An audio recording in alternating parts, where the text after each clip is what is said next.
Сәлем достар, бұл құпия каналы, сіздермен бірге Альфия. Достар, қазір өте керемет техникалармен сіздерді таныстырамын.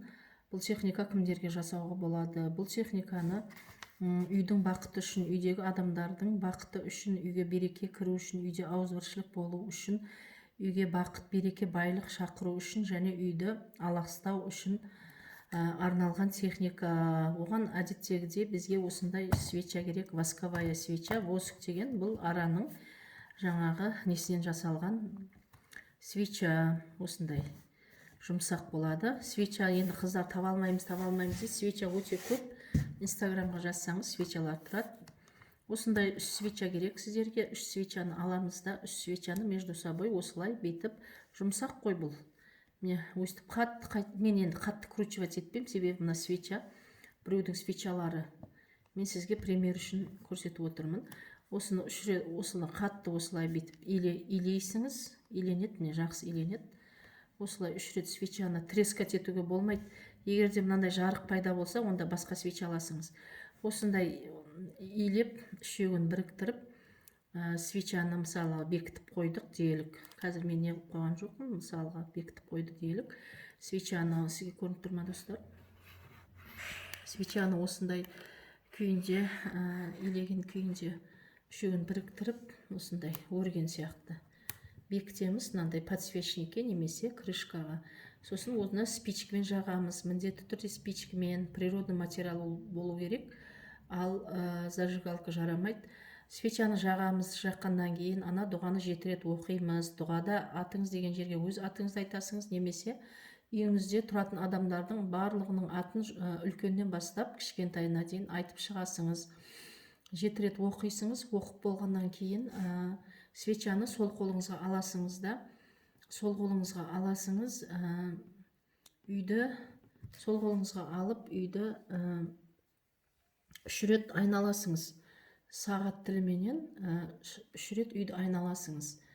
Үйдің ішін аластайсыңыз, сол сияқты әр бұрыш-бұрышқа барып 3 рет үйді айналасыңыз. Егер де балдарыңыздың или өзіңіздің жататын жеріңізге барып, свечаны осылай ұстап, 1 рет дұғаны оқып аластасаңыз болады. Әркімнің жататын жеріне барып аластасаңыз болады, 1 рет оқып дұғаны. Мысалға, мына бөлмеге кірдіңіз ба? О жерде балаңыз жататын болса, сол жерге тұрып, төсегінің қасына келіп, мына қолыңызда отты ұстап тұрып, ана дұғаны 1 рет оқысаңыз, сөйтіп өзіңіздің бөлмеңізге келіп, жатын бөлмеңізге келіп, сол жерде тұрып, 1 рет дұғаны оқып, сөйтіп аластап, дальше кете берсеңіз болады. Сөйтіп 3 рет айналасыңыз. Ең соңында бұл свечаны, азғантай енді қалады ғой жанып. Бұл свечаны табалдырыққа қойып қоясыңыз. Порог дейді ғой, на пороге. Табалдырыққа қойып қоясыңыз, до конца жанып болған шейін. Жанып болғаннан кейін свечаның кішкентай осындай қалдығы қалады. Мен мысалы тек пример үшін көрсетіп отырмын. Осындай кішкентай свечаның жанып болғаннан кейін қалдығы қалады. Осы қалдығын аласыңыз да, любой плодоносящий деревоның астына қойып кетесіңіз. Любой жеміс ағашының түбіне осылай лақтырып кетесіңіз. Болды, басқа еш нәрсе жасамайсыңыз. Сол кезде бұны міндетті түрде растущая лунада жасайсыңыз, достар. Растущая луна дегеніміз өсіп келе жатырған ай. Жаңа ай туады, жаңа ай туғаннан кейін, бір күннен кейін уже растущая луна басталады. Қазір бізде убывающая луна. Ай кішірейіп жатыр, ай кішірейіп жоқ болып кетеді. Сол кезде новолуние басталады, новый луна. Новолуние басталады. Содан кейін растущая лунада жасайсыңыз. Бұны қалай айтсам болады? Бұның эффекті 3 айдан кейін қайталасаңыз болады, достар. Ешқандай қиындық жоқ, жасап көріңіздер. Дұғаны мен комментарияға бекітіп қоямын. Сәттілік, достар.